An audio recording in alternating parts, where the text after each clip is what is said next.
Assalamualaikum dan salam sejahtera. Saya wartawan Nurkisha Akilah binti Munizam Dan saya wartawan Putri Adana binti Madai. melaporkan terus untuk TVPSS SMK Maikilau sempena Hari Koperasi Sekolah.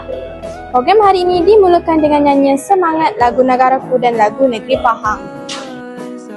Doa dipanjatkan agar majlis diberkati. Diikuti ucapan aluan daripada pengacara dan Tuan Pengetua.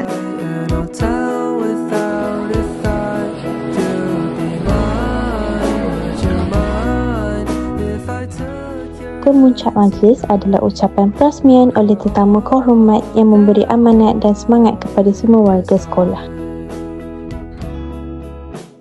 Selepas tamat lawatan, murid-murid mengambil bahagian dalam pelbagai aktiviti menarik yang dijalankan di kios-kios.